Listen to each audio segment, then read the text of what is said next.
सकते हैं, तो रिकॉर्ड कर रहे हैं। सुबह वाला भी लेक्चर हमने रिकॉर्ड किया है, गेस्ट लेक्चर। ओके, चलिए। So this is our today's problem of the continuous one-way slab design. So this is our question statement, and the question statement looks like the plan. Okay guys, तो इस तरीके से आपके हैं, आपके 3 slabs continuous है जो सारे सिंपली सपोर्ट्स पे रखे हुए हैं। ओके, फिर हमने शुरू किया इसका सॉल्यूशन। तो स्टेप 1 हमने सबसे पहले किया कि depth assumption from serviceability criteria that is given in clause number 23.2। तो वहां से हमने क्या किया, LX बाय डी रेशियो वहां पे करना होता है, जो कि दिया हुआ है 26, और उससे बेटा 4 फैक्टर्स मल्टीप्लाइड होते हैं, K1 K2 K3 K4। K2 आपका होता है मॉडिफिकेशन फैक्टर। तो मैंने सारे फैक्टर्स को अज्यूम कर लिया 1, क्योंकि ये अजम्पशन है, डेप्थ का अजम्पशन है। तो हमें यहाँ से डी रिक्वायर्ड कुछ इस तरीके से मिला 192। So this should not be less than और इक्वल टू होता है, इसलिए डेप्थ अगर इधर आ जाएगा तो ग्रेटर देन हो जाएगा। तो 192.30 से ज्यादा और इक्वल होना चाहिए, तो 200 mm प्रोवाइड कर दिया। यहां तक किसी को कुछ डाउट है? इफ है तो पूछ लीजिए। ओके, सो अभी now let we will use 10 mm fibers and 15 mm clear cover। Okay, therefore overall depth क्या हो जाएगा बेटा आपका, d plus clear cover plus 5/2। ये हमारी सिंप्लिसिटी के लिए हम 10 और 15 मान लेते हैं कि वो 20 का एडिशन होके हमें राउंड फिगर मिल जाए। Are you getting this?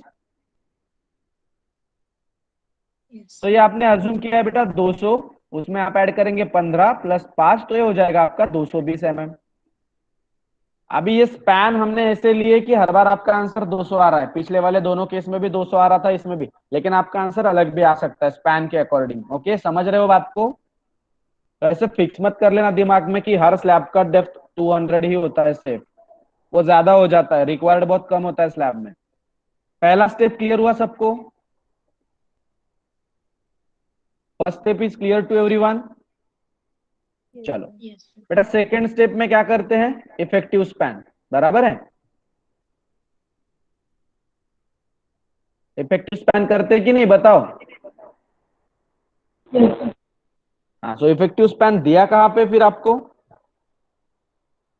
Where this is given, clause number 22.2, बराबर। आ जाओ पेज नंबर 34 पे, clause number 22.2, page number 34, IS 456/2000।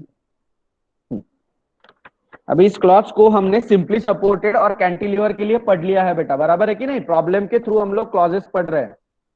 Okay, cantilever का आपको पता चल गया इफेक्टिव स्पैन कैसे लेना है, सिंपली सपोर्ट का आपको पता है, लेकिन कंटिन्यूस का आपको पता नहीं है।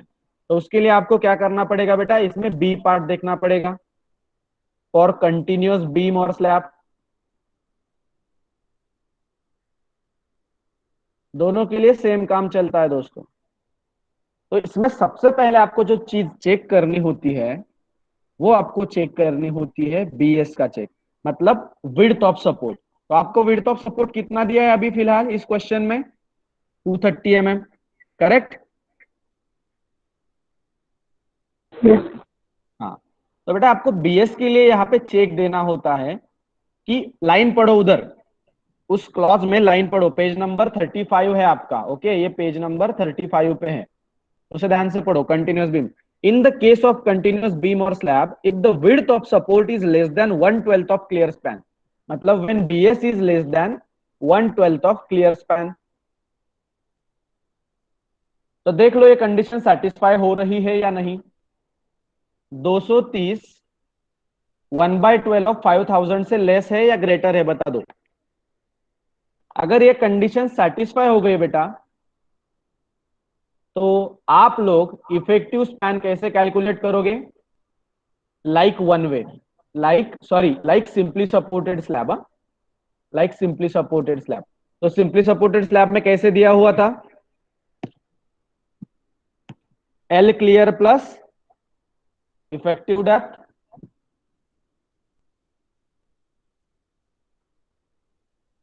और L clear plus width of support whichever is less। याद आ रहा है क्या सबको ये चीज? अगर ये सेटिस्फाई हुआ तो, ये सेटिस्फाई हो रहा है कि आपका, यहाँ पे देख लो please. And if BS is greater than 112 of clear span, तो इधर 5000 ना लिखते हुए, इस प्रॉब्लम में 5000 है, लेकिन जनरली आपको यहाँ पे LX लिखना है। ओके, जनरली आपको यहाँ पे LX लिखना है बेटा, क्लियर स्पैन। तो ये इस प्रॉब्लम में हमारे जो 5000 वाली वैल्यू है, अगर ये ऐसे आ जाए, ग्रेटर देन आ जाए, तो क्या करेंगे? तो इसके लिए आपको अलग अलग चीजें इस क्लॉज में दी गई है। ओके, समझ पा रहे हो क्या सब लोग? क्लॉज को पता दो ना मुझे बेटा, ये कंडीशन सेटिस्फाई हो रही है क्या आपकी? 1/12 Yes, ऑफ sir. 50 हो रही है ना? 1/12 into 5000, yes it is less then this. तो हमारा कंडीशन 1 इस प्रॉब्लम में सेटिस्फाई हो रहा है, लेकिन अगर कहीं जगह पे अगर आपका ये कंडीशन सेटिस्फाई ना हो पाए, तो आपको क्या करना है देखो। तो यहाँ पे आपको क्या करना है वो जरा ध्यान से देखो। हाँ, इस पे आपको MCQ क्वेश्चन जरूर आएगा, मैं तो डालूंगा ही कि इफेक्टिव स्पैन कैलकुलेट करो अलग अलग कंडीशन के लिए। ये ध्यान में रखना, इंपॉर्टेंट टॉपिक है, तो इसे हमेशा ध्यान में रखना। बहुत जगह पे इस पे क्वेश्चन आए हैं बेटा।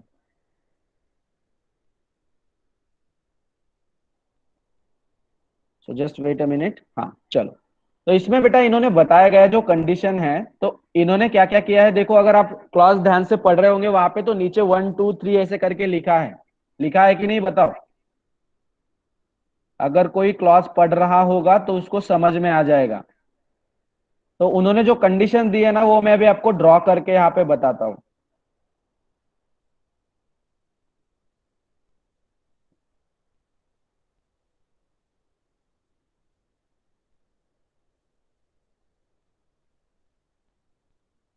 समझ लो, कोई आपका कंटिन्यूस बीम बेटा इस तरीके से है, ये बताओ ये कौन सा एंड है? Which end is this? Which type of support is here?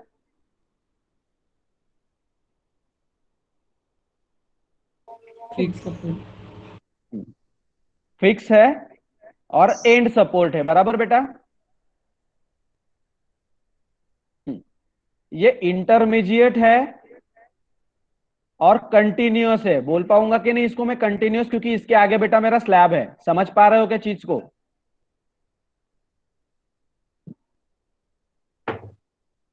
ये भी आपका सेम, इंटरमीडिएट एंड कंटिन्यूअस। ये सपोर्ट बताओ, एंड एंड सिंपल। चीज समझ में आ रही क्या?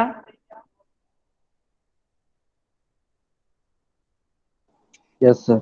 सपोर्ट पहचानते आ रहे हैं आपको? अभी मैंने बता दिया है, तो उस हिसाब से आपको याद रखना पड़ेगा। ओके, समझ के चलो सारी चीजें। तो कुछ अगर इस तरीके से आपकी बीम होगी बेटा, तो इसमें आपको अलग अलग चीजें इस कंडीशन के लिए दी है। हाँ, अगर ये कंडीशन आपकी सेटिस्फाई हो जाए तो, satisfy, then move on to bottom 1 2 and 3।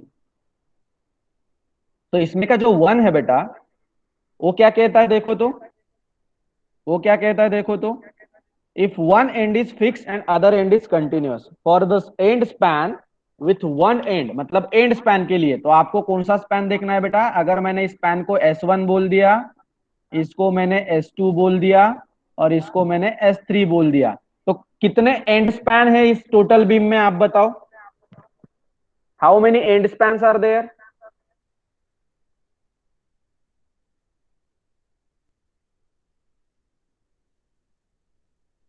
दो। दो है, बिल्कुल। S1 एंड S3 हमारा एंड स्पैन है बेटा। ये चीज जरा ध्यान से समझना, क्लॉज आपको एक्सप्लेन कर रहा हूं। प्रॉब्लम आप कब भी कर लोगे, क्लॉजेज आप नहीं पढ़ते हो, तो ध्यान से समझ लो इसको। Okay, so one and fix and other and is continuous with one and fix and other continuous. तो कौन सा होगा बेटा स्लैब, बोलो आप? S1 हुआ कि S3 हुआ? ये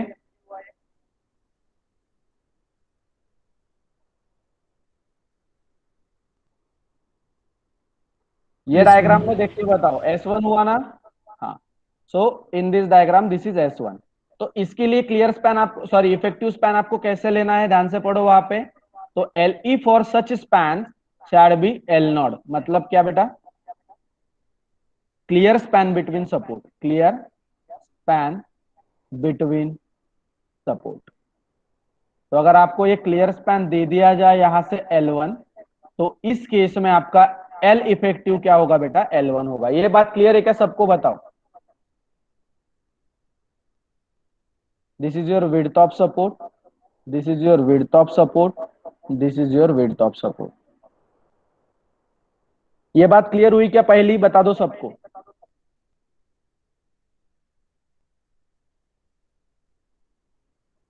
दूसरा पॉइंट पढ़ो उसके नीचे, for and span with one and free and other and continuous. Free मतलब, फ्री का मतलब यहां पे सिंपल सपोर्ट दिया है बेटा।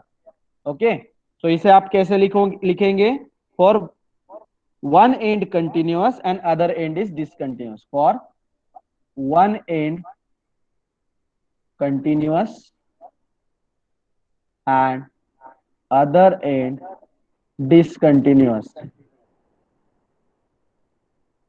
बट कौन से स्पैन के लिए बेटा, for and span. Intermediate span की बात अभी चल ही नहीं रही है।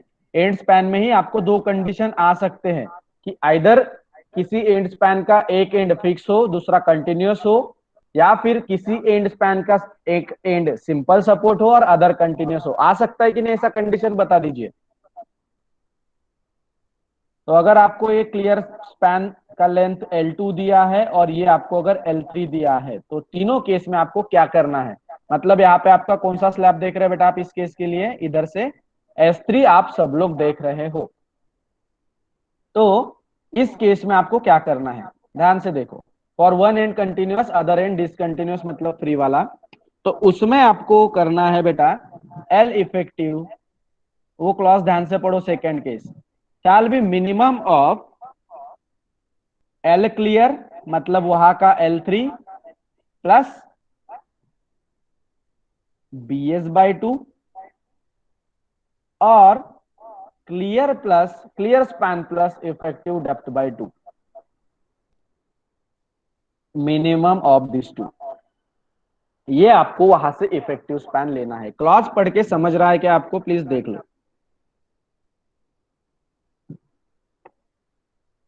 ये क्लॉज पढ़ के आपको समझ रहा है क्या बेटा। Sure. और ये जो विड्थ ऑफ सपोर्ट है डिसकंटिन्यूअस एज की होनी चाहिए, मतलब ये वाला सपोर्ट, तो हम इसको नाम दे देते हैं BS3 BS2 BS1।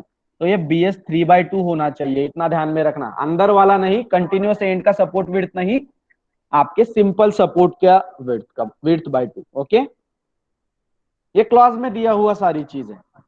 ओके, और आपको थर्ड पॉइंट बोला गया है बेटा ब्रिज के लिए। तो जनरली हम लोग रोलर रॉकर बेयरिंग है ना, रोलर रॉकर बेयरिंग का बोला गया, ध्यान से अगर आप पढ़ रहे होंगे तो। ओके, तो ये जनरली ब्रिज स्पैन के लिए होती है।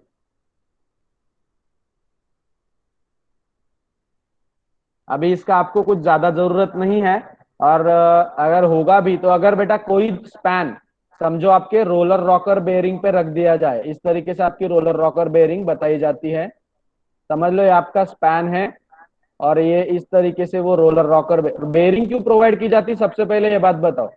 ब्रिज पढ़ा है क्या सब लोगों ने, बेसिक पता है सबको ब्रिज का। तो इस केस में ये centre to centre of bearing लिया जाएगा, इतना याद रखना सिर्फ। सेंटर टू, ये जो एल इफेक्टिव होगा, तीसरा केस पढ़ा रहा हूं आपको, centre to centre of bearing होगा, ये याद रखना बेटा, रोलर रॉकर। तो ये पूरा क्लॉज आपका क्लियर हो गया यहां से इफेक्टिव स्पैन का। तो मुझे आप बताओ आपके लिए कौन सा केस सेटिस्फाई हो रहा है यहाँ पे। अभी हम लोग अपने क्वेश्चन पे आते हैं, अपने लिए कौन सी केस सेटिस्फाई हो रही है बेटा।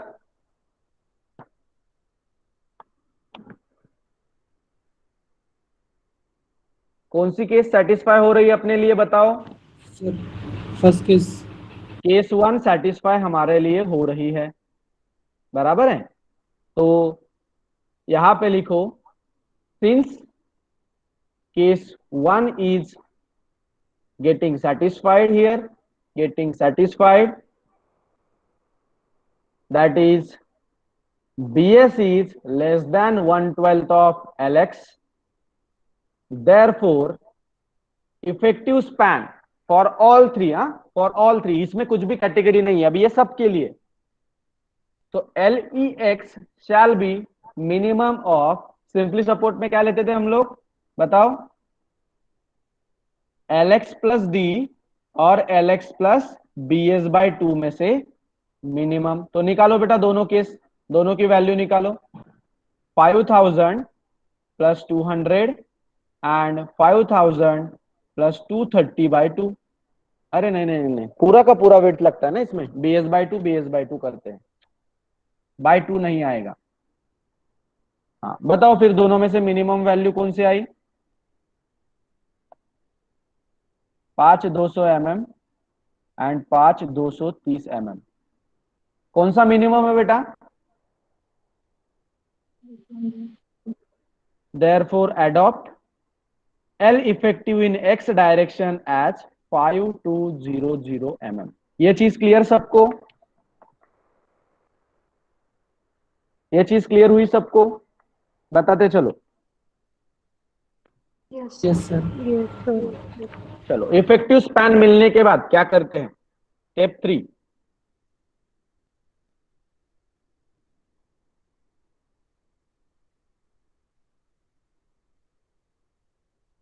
लोड कैलकुलेशन करते हैं। यस और नो? यस और नो गाइस? कुछ छूट रहा है क्या? प्लीज देख लो और बताओ मुझे, स्टेप्स कुछ छूट रहे होंगे तो।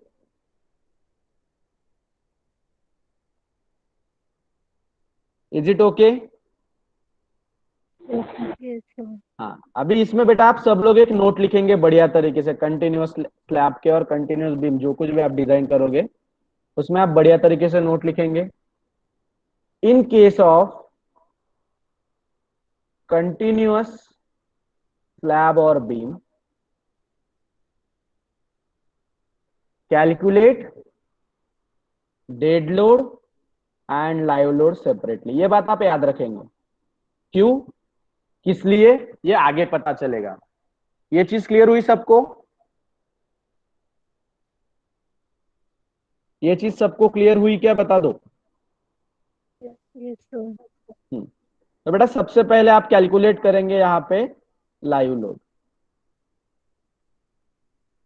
तो इसी लोड को IS कोड बोलता है not fixed load. Not fixed load, ये आपको सब समझ में आएगा, IS कोड ने आगे दिया हुआ है जब आप बेंडिंग मोमेंट इसका निकालोगे तब। ओके, क्योंकि इसको बेंडिंग मोमेंट, अभी मुझे बताओ ये डिटर्मिनेट बीम की तरह है या इनडिटर्मिनेट बीम की तरह है? आप बताओ तो ये चीज, ये यहां ध्यान से देखो नीचे, ये आपका डिटर्मिनेट स्ट्रक्चर आपको दिख रहा है या इनडिटर्मिनेट स्ट्रक्चर आपको दिख रहा है, बताओ।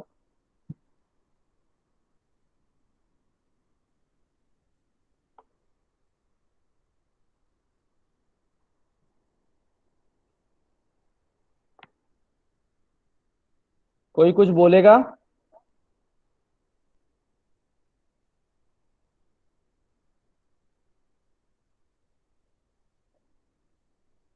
Hello guys, am I audible to everyone? हाँ तो बेटा हम कुछ पूछ रहे हैं तो उसका जवाब देना पड़ेगा।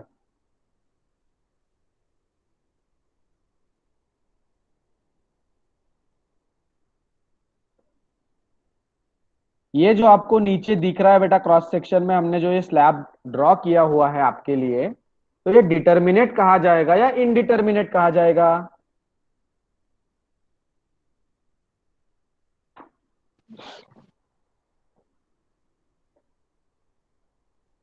बोलने वाले हो?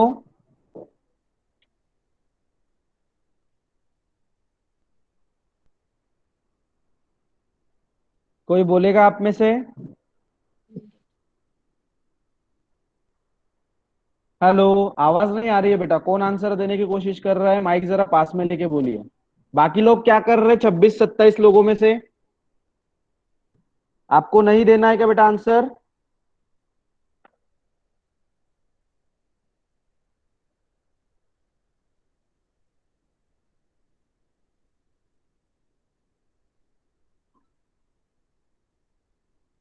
indeterminate।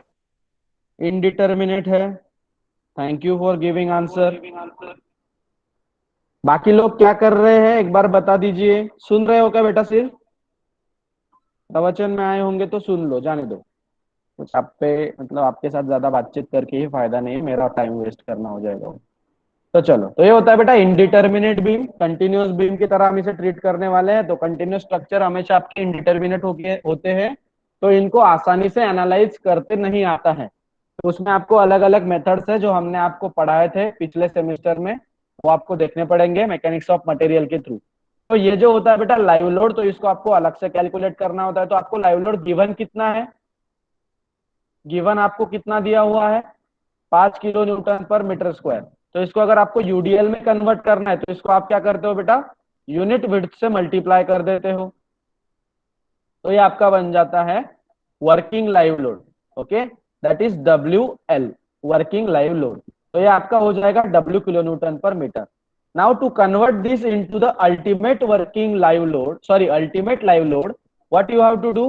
WUL में अगर मुझे इसे कन्वर्ट करना है तो क्या करते हैं हम लोग? 1.5 इंटू WL। तो 1.5 इंटू WL अगर हम करेंगे तो कितना आंसर मिलने वाला है हमें? 7.5 kilo newton per metre. This is your ultimate live load. Now second point is to calculate the dead load. Second point is to calculate the dead load. So dead load कैसे होता है बेटा? It is the fixed load of the structure. Okay, ये आपको समझना पड़ेगा। ये moving होता है लाइव लोड, इसलिए नॉट फिक्स लोड। और डीएल होता है आपका fix load on the structure. तो डेड लोड के लिए आपको गिवन कुछ चीजें दी है क्या? नहीं। तो ये आपको पूरा का पूरा कैलकुलेट करना पड़ेगा। इसमें हम लोग दो चीजें ऐड करेंगे। फर्स्ट होगा सेल्फ वेट। तो सेल्फ वेट कैसे निकलेगा? Density of concrete into size of the concrete member. So 1 metre is the width we take for slab and depth of slab should be the overall depth. तो ये यहां से आपको मिल जाएगा बेटा 25 इंटू 1 इंटू 0.22। तो ये आंसर कितना आ रहा है? सर कैलकुलेट कर लेंगे, आप कुछ मत करो। 0.22, तो ये आ रहा है 5.5। Okay, 5.5 kilo newton per metre. और उसके बाद आपको इसमें डालना है बेटा फ्लोर फिनिश अज्यूम करना है। तो फ्लोर फिनिश कितना अज्यूम करते हैं हम लोग? 1 या 1.5, कुछ भी ले सकते हो। तो अज्यूम कर लो। अभी ऊपर वाली वैल्यू 0.5 में आई है, तो ये वैल्यू भी आप क्या कर लो?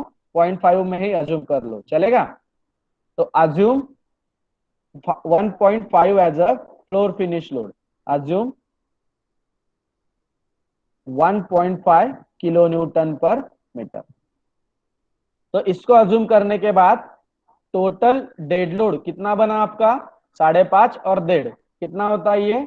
7 किलो न्यूटन पर मीटर। और यहां से आपका बेटा WUDL कितना बना वो देख लो। ये WULL कह दो इसे, ये WUDL। तो ये हो जाएगा आपका 1.5 इंटू 7, जिसका मतलब होता है बेटा 10.5 किलो न्यूटन पर मीटर।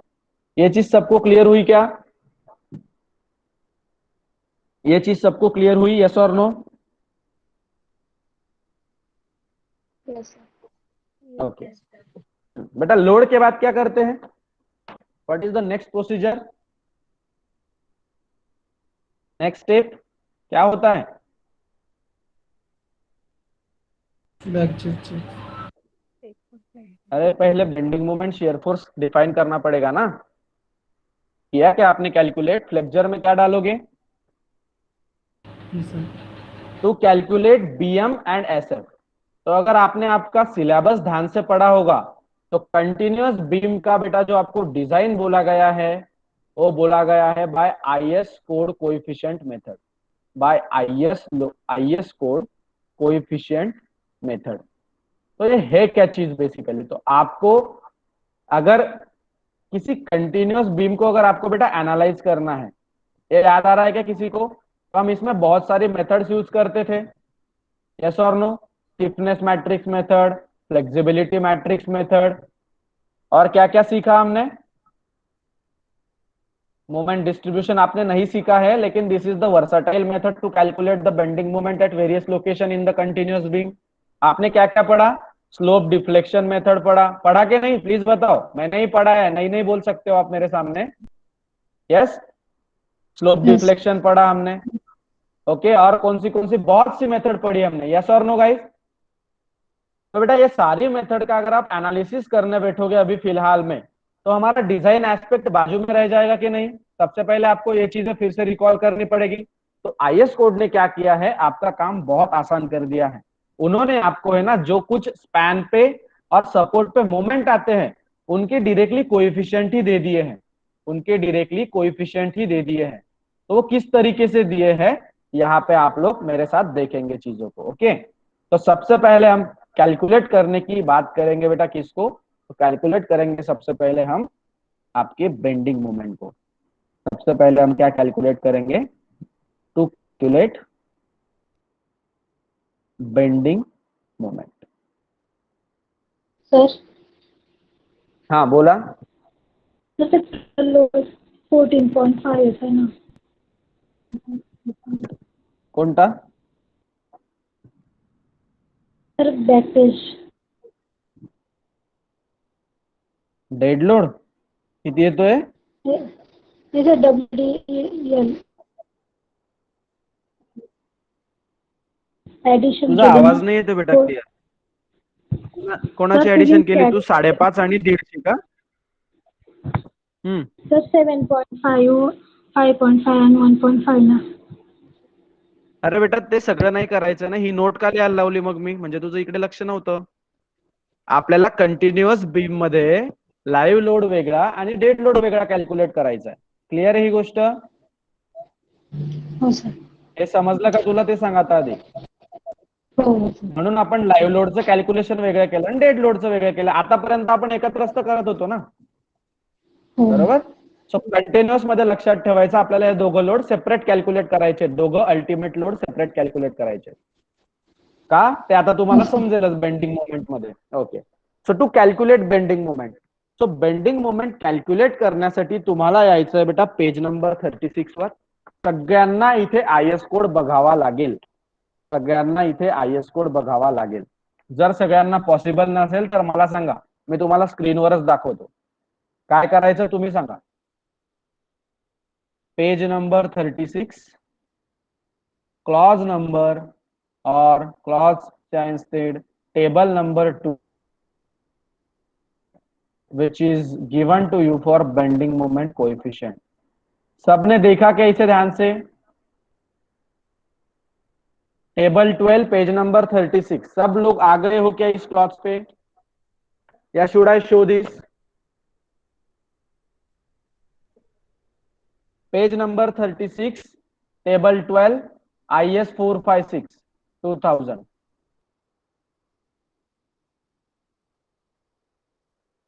आ गए हो सब लोग? Yes sir. Okay very good. तो बेटा वहां पे आपको एक टेबल दी गई है, तो उसको अगर आप ध्यान से पढ़ोगे तो उसने सबसे पहले कॉलम में यहाँ पे आपको बोला है टाइप ऑफ लोड, बराबर, टाइप ऑफ लोड बोला है। उसके बाद उसने दिया है बेटा आपको span moment coefficient, span moment coefficient, और उसके बाद आपको दिया है उसने सपोर्ट मोमेंट कोएफिशिएंट। तो ये होता क्या है बेसिकली स्पैन मोमेंट और सपोर्ट, देखो अभी समझो आप ये कंटिन्यूअस बीम पढ़ रहे हो जो कि 3 स्पैन का है आपका गिवन। तो मुझे बताओ बेटा, अगर मैंने इस पे लोड डाला तो what will be its behaviour under this loading according to flexure criteria. किस तरीके से बिहेव करेगा बेटा ये लोड, इसका बीएमडी कैसे बनाओगे आप इस यूडीएल के लिए, वो बताओ सबसे पहले।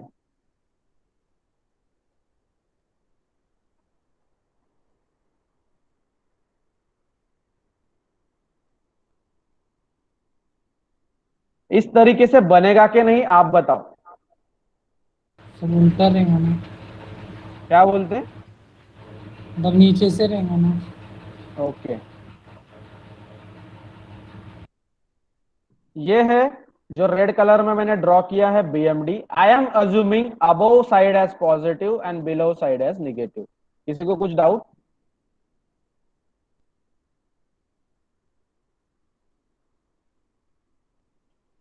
ये बीएमडी ड्रॉ करने के लिए मैंने बताया बेटा, आपका कॉन्सेप्ट क्लियर होना चाहिए। ऊपर ड्रॉ करो नीचे ड्रॉ करो दैट डजंट मीन। समझ में आ रहा है क्या आपको? Yes sir. आपको ये चीज क्लियर हो रही है क्या, पहले बता दो। इट डजेंट मीन आप उसको ऊपर ड्रॉ कर रहे हो या नीचे ड्रॉ कर रहे हो। That is my sign convention कि मैं पॉजिटिव बीएमडी को बेटा ऊपर ड्रॉ करता हूं। क्लियर है? तो जनरली आपने अभी तक जो पढ़ा होगा, मैंने ही आपको पढ़ाया है कुछ इस तरीके से कि इसका नेचर कुछ इस तरीके से होता है। बराबर? यही कहना चाहते हो ना? Yes sir. तो बेटा इसे हम लोग क्या बोल देते हैं? इसे हम लोग बोल देते हैं डिफ्लेक्टेड शेप। चलेगा क्या ये? This is your yes sir. Deflected shape, और ये ऊपर वाली रेड आपकी क्या हो गई? बीएमडी हो गई। सिंपल है या नहीं, बता दो। तो यस डिफ्लेक्टेड सर। शेप इतना शार्प नहीं आता है। डिफ्लेक्टेड शेप आपका कुछ इस तरीके से होगा। बराबर? तो ये बेटा इसका डिफ्लेक्टेड, ये महसूस कर पा रहे हो क्या आप? पहले बता दो यार, ये समझ पा रहे हो सब लोग? Yes, sir. Yes, okay, sir. तो मुझे बताओ बेटा कि स्पैन किसे बोलूं और सपोर्ट किसे बोलूं। मैं अभी अलग अलग पॉइंट लिखता हूं इस बीम में, आप बताना। Point 1, point 2, point 3, point 4, point 5, point 6 और 7। आप इसमें से बताओ how many points are representing the span. 2 4 5 2 4 6। 2, 4, 6 are the span point, and 1, 3, 5 and 7 are the support point। ये क्लियर हो रहा है क्या सबको? धीरे धीरे समझने की कोशिश करो, हर चीज आपके साथ क्लियर हो जाएगी। यस? Yes sir. समझो, मैंने इसको नाम दे दिया स्पैन 1, इसको नाम दे दिया स्पैन 2 और इसको नाम दे दिया स्पैन 3।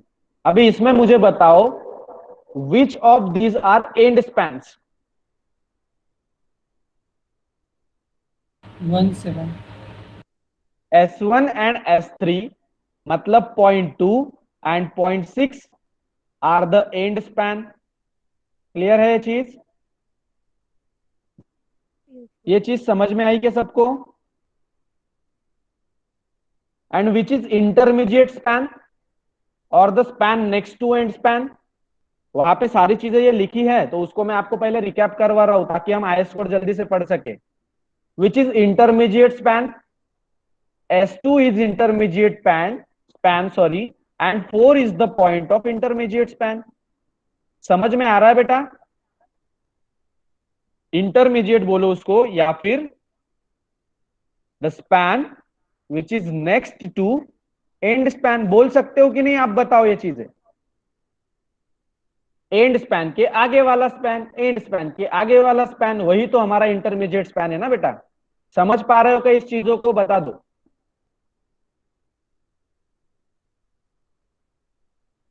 यस? अभी आते हैं बेटा हम लोग सपोर्ट पे। तो बताओ मुझे एंड सपोर्ट कौन कौन से है? एंड सपोर्ट कौन कौन से है इस केस में?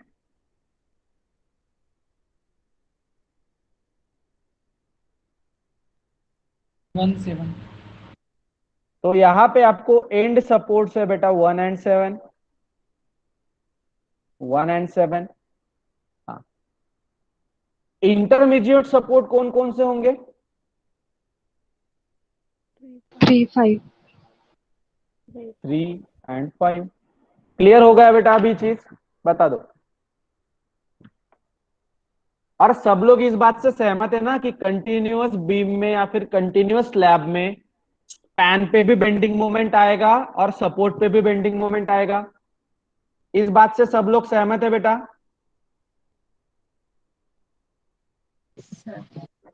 यस? चलो, बहुत बढ़िया तरीके से पढ़ रहे हैं आप लोग। ओके, तो यहाँ पे और एक नोट आप लिख देंगे कि इन continuous beam positive bending moment will be at center of span और mid of span लिखो, center of span, and negative bending moment arises at the support। Is it clear to everyone? ये चीज सबको समझ रही है क्या? बता दो।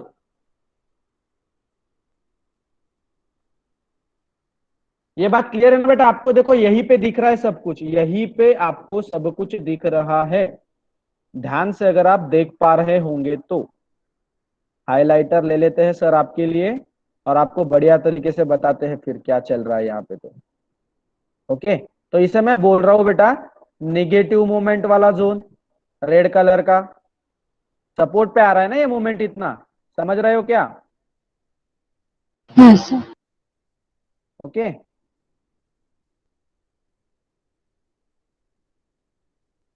हाँ, तो ये आपका निगेटिव मोमेंट वाला केस, और ये बेटा ऊपर वाला है आपका पॉजिटिव मोमेंट वाला केस।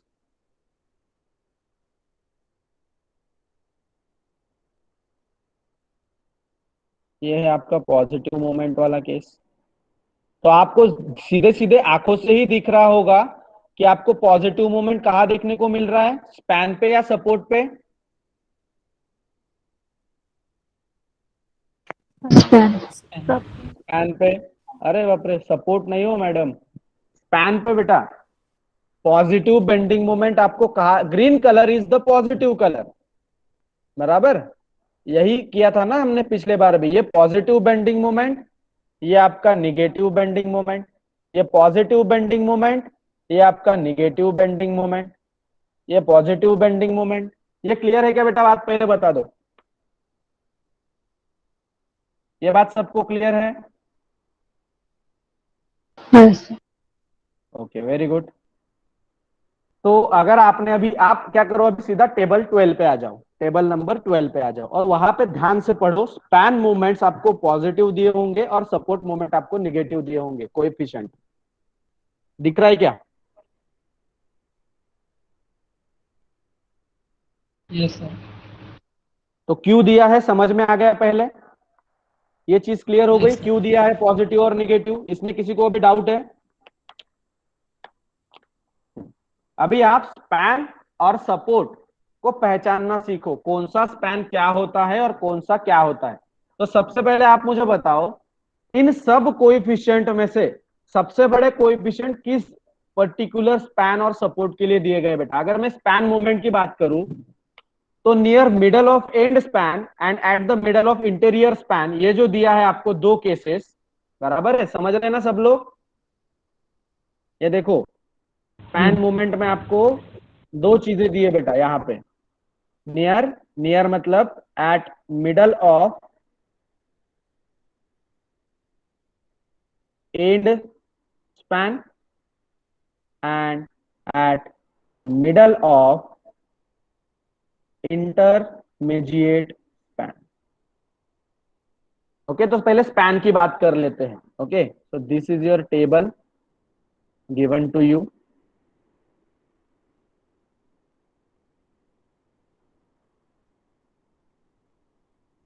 वेरी गुड साढ़े सर, वेरी गुड, बढ़िया तरीके से ड्राइंग निकाल दिया। चलो, ये टेबल सबको दिख रही है ना बेटा? जरा ध्यान से बताना। तो इसमें अभी दो चीजें दी है दोस्तों, ध्यान से पढ़ो। कॉलम 1 पढ़ो, कॉलम 1 में क्या दिया है आपको? टाइप ऑफ लोड के नीचे देखो क्या दिया है, फिक्स लोड दिया है कि नहीं, बता दो। मतलब आप यहाँ पे डीएल लेंगे, और दूसरा आपको दिया है बेटा नॉन फिक्स, मतलब आप यहाँ पे लाइव लोड लेंगे। इतना क्लियर हुआ क्या सबको? बता दो। Yes, sir. तो अभी आप बताओ, मिडल ऑफ एंड स्पैन मतलब अपने बीम में कौन से पॉइंट आएंगे बेटा? मिडल ऑफ एंड स्पैन मतलब अपने बीम में, ये अपना बीम है, क्वेश्चन फिगर है ये आपकी। तो इसमें एंड स्पैन के मिड पॉइंट्स कौन कौन से है बेटा? S1 और S3. पॉइंट्स बताओ ना, आपने तो एंड स्पैन बता दिए, ये स्पैन का डेजिग्नेशन है दोस्त। 2 और 6. हाँ, पॉइंट्स बताओ, मिड वाले पॉइंट कौन से हैं? At 2 and at 6। तो एट 2 एंड एट 6 ये जो आपका यहाँ पे बेंडिंग मोमेंट होगा बेटा, इस पॉइंट का और इस पॉइंट का वैल्यू है ना, तो ये किस, क्या बोलेंगे इसे हम लोग, किस कोएफिशिएंट से दिया जाएगा? +1/12 से दिया जाएगा। समझ पा रहे हो क्या चीजों को? Yes, sir. ये क्लियर हो गई? चलो, और बेटा लाइव लोड की केस में एट 2 and 6 कौन सा कोएफिशिएंट आप यूज करेंगे? +1/10। प्लस क्यों दिया है समझ गया ना अभी? क्योंकि स्पैन पे सेंटर में पॉजिटिव डिफ्लेक्शन होता है। पॉजिटिव मतलब क्या? लोड के डायरेक्शन में, इसलिए उसको पॉजिटिव बोला जाता है और उसके कारण आने वाला बेंडिंग मोमेंट भी पॉजिटिव लिया जाता है। अभी अंदर आओ बेटा, मिडल ऑफ इंटरमीडिएट स्पैन, तो ये कहां पे हुआ? कौन सा पॉइंट बताओ यहां पे? मैं एट 4। समझ रहा है सबको? हाँ, तो यहाँ के कोएफिशिएंट बताओ बेटा। +1/16 for fixed load and at 4 +1/12 for live load. समझ में आ रहा है क्या? देखो यहीं पे आपको समझ जाएगा, यहां की मोमेंट वैल्यू यहां से ज्यादा है कि नहीं बेटा? एंड स्पैन की मोमेंट वैल्यू इंटीरियर स्पैन की मोमेंट वैल्यू से ज्यादा दिख रही है या नहीं? प्लीज बताओ। Yes, sir. और ज्यादा आएगी भी ना, क्योंकि देखो इसको दोनों सपोर्ट पे मोमेंट का लॉस होगा बेटा। और हमेशा याद रखना, जब भी कंटिन्यूअस स्पैन में, यहां से आपको एमसीक्यू क्वेश्चन बन सकता है। अभी मैं जो बोलने जा रहा हूं वो ध्यान से नोट डाउन कर लो अपनी नोटबुक में। whenever there will be a continuous beam with end span simply supported at end support, ये देखो ये लास्ट वाले जो सपोर्ट है बेटा, दोनों केस में सिंपली सपोर्टेड है ना?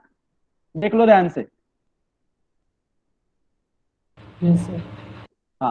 So in such cases where one end of the span is simply supported and other end of the span is continuous, you can get only one point of contraflexure or one point of inflection. It is understood to everyone? देखो बेटा, इस span में आपको एक ही मिलेगा। ये clear हुई क्या बात? बता दो। Yes, sir. POC। और in case of continuous beam where the span is supported on both continuous edges, in that case कितने POC मिलेंगे बेटा? POC1 and POC2। Are you getting this point or not? Please बता दो। ये भी important होता है किसी भी चीज को समझने के लिए। ये क्लियर हुआ? सबने लिख लिया अपने नोटबुक में? ये हमेशा याद रखना, वेरी इंपॉर्टेंट पॉइंट था, बता दिया आपको मेरे तरफ से। एक खाना खाने के बाद जो स्वीट होता है उस तरीके से मैंने आपको ये पॉइंट बता दिया, स्वीट पॉइंट। तो हमेशा याद रखना, आपको बहुत अच्छे तरीके से समझ में आएगा। अभी आप मुझे बताओ, इन दोनों स्पैन में अभी आपने अगर इनके कोएफिशिएंट्स देखे बेटा, ओके, समझो अभी मैंने इन दोनों को 100 से मल्टीप्लाई कर दिया सबको, तो किन कोएफिशिएंट की वैल्यू सबसे ज्यादा होगी? एंड स्पैन वाले कोएफिशिएंट्स की या इंटरमीडिएट स्पैन वाले कोएफिशिएंट की? आप बताओ, लॉजिकली बताना, कैलकुलेट करके आराम से।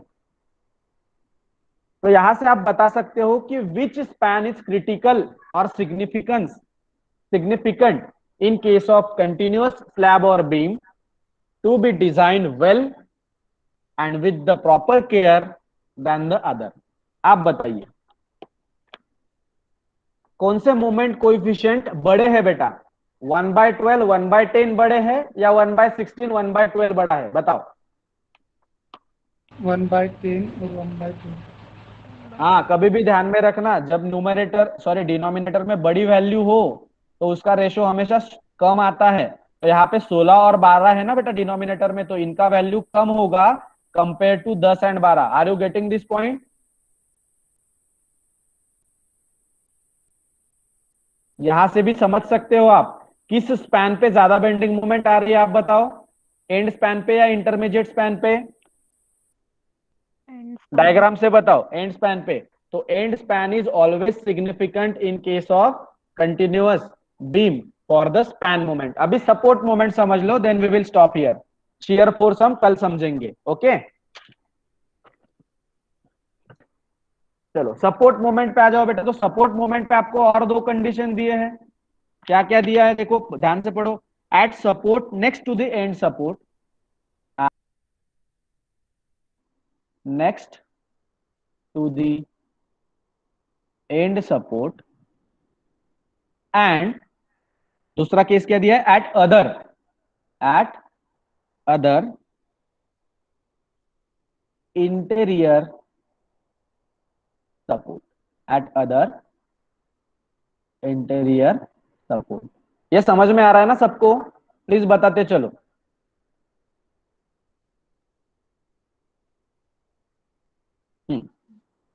अभी मुझे बताओ किस सपोर्ट पे बेंडिंग मोमेंट की वैल्यू 0 होगी आपके क्वेश्चन में? किस सपोर्ट पे मोमेंट की वैल्यू 0 होगी आपके हिसाब से?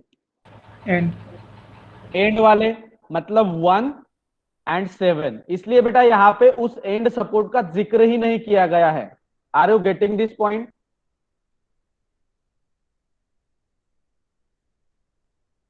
तो support next to the end support कौन कौन से है बेटा? देखो यहां पे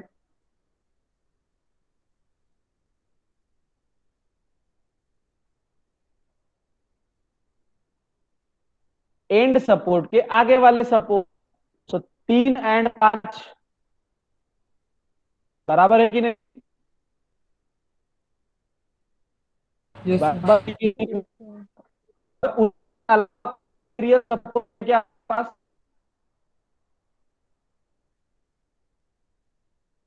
अदर देन के अलावा कुछ है आपके पास?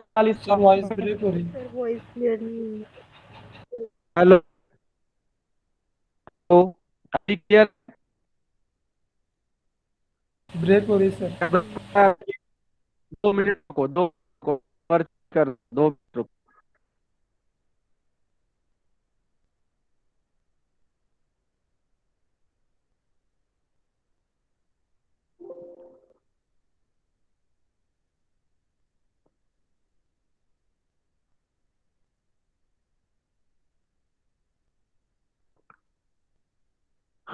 क्या अभी मेरा वॉइस क्लियर है?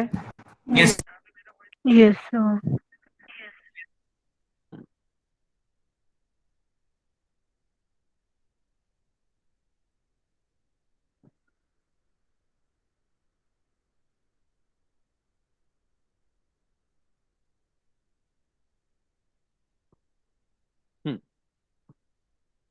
हेलो, हेलो,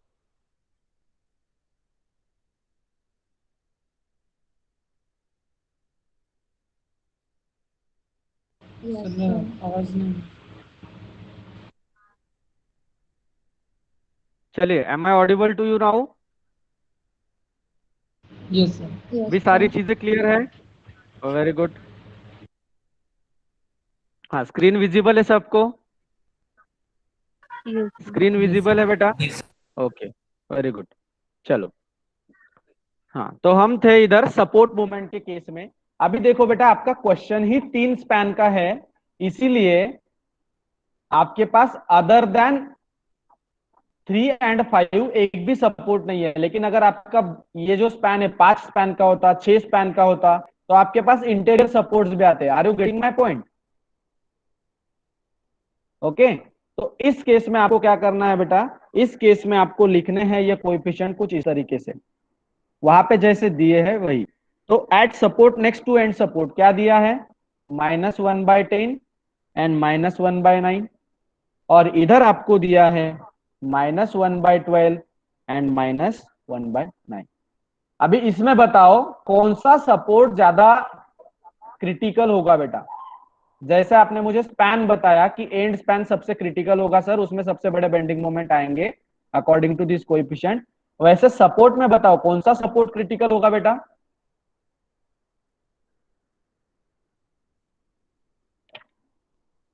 कौन सा सपोर्ट क्रिटिकल होगा? इंटीरियर एक्स्ट्रा दिया। At support next to end support या अदर इंटीरियर सपोर्ट? आप बताओ। Next to next to end support. Yes, क्योंकि उसका रेशियो आपकी वैल्यू बेटा बड़ी आएगी। यस, टेबल क्लियर हुआ क्या? पहले समझ लो, टेबल सबको क्लियर हुआ? अभी इसमें किसी को कुछ डाउट है? नो? हाँ, तो बेटा ये हो गए आपके bending moment coefficient according to IS code में। हाँ बोलिए। मतलब अभी नेक्स्ट टू एंड सपोर्ट बोला तो 3 और 5 हुए। अभी अपनी जो फिगर है उसके अंदर इंटीरियर सपोर्ट भी तो वही है ना।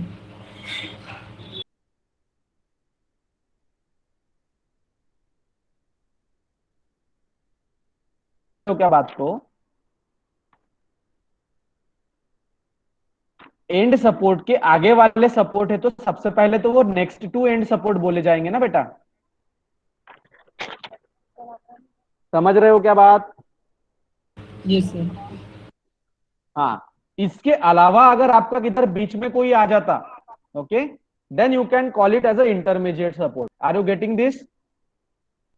यस सर, तो पहले next to end support consider करना। हाँ, सबसे पहले इसको कंसिडर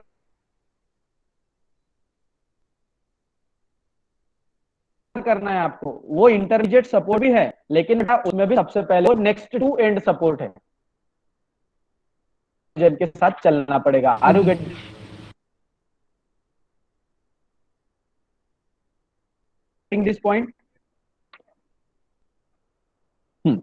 अभी देखो इस टेबल में बेटा नीचे नोट लिखा हुआ है, अगर आप ध्यान से पढ़े तो इंस्टेंट तो उन्हें दे दिया, लेकिन बेंडिंग मोमेंट का कैलकुलेशन कैसे करोगे आप? तो इसको आप करेंगे बेटा डिजाइन लोड, मतलब अगर आपको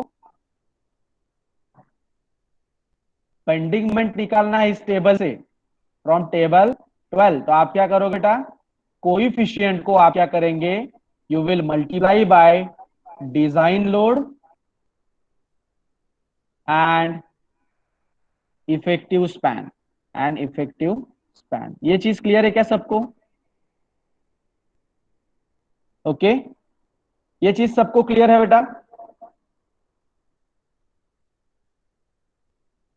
नोट में लिखा है नीचे।